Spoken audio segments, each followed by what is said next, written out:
Hi friends, எல்லாருக்கும் விநாயகர் சதுர்த்தி வாழ்த்துக்கள். இன்றைக்கி வந்து நம்ம வீட்டில் என்னென்ன சாப்பாடு சொல்லிட்டு பார்க்கலாம். சுட சுட சாதம், பீன்ஸ், முருங்கைக்காய், அவரைக்காய், கேரட் போட்ட சாம்பார், சுண்டல், கேரட் பொரியல், எண்ணெய் கத்திரிக்காய் குழம்பு. நல்லா தளன்னு கொதிச்சிட்ருக்கு. எண்ணெய் கத்திரிக்காய் நல்லா கத்திரிக்காவை ஃபஸ்ட்டு ஆயிலில் நல்லா ஃப்ரை பண்ணி எடுத்து வச்சிடணும். அதுக்கப்புறம் நம்ம அந்த ஆனியன் தக்காளிலாம் போட்டு வதங்கிட்ட பிறகு இந்த எண்ணெய் அந்த வதக்கி வச்ச அந்த கத்திரிக்காயும் அதில் போட்டு நல்லா வறுத்துக்கணும். அதுக்கப்புறம் லைட்டாக கொஞ்சம் புளி, மிளகுத்தூள், கொஞ்சமாக மிளகுத்தூள் போடலாம். மிளகுத்தூள், கொஞ்சம் மிளகாய் பொடி, கொஞ்சம் மஞ்சத்தூள் போட்டு கொஞ்சம் தண்ணி விட்டு நல்லா பாருங்கள். இந்த அளவுக்கு நல்லா கொதிக்க வைக்கணும். இன்னும் நல்லா கொதிக்கணும். இது சுருண்டி வரணும். அப்படியே பாருங்கள், நல்லா இந்த அளவுக்கு சுருண்டி வந்தால் போதும். இப்போ வந்து ஸ்டவ் ஆஃப் பண்ணிடலாம்.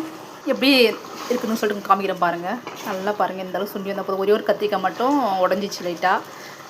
பாருங்கள், இந்த அளவுக்கு சுண்டி வந்தால் போதும். இப்போ ஸ்டவ் ஆஃப் பண்ணிடலாம். பாருங்கள், சாம்பார், கொஞ்சமாக எண்ணெய் கத்திரிக்காய், கேரட் பொரியல், எண்ணெய் கத்திரிக்காய் வறுத்தது.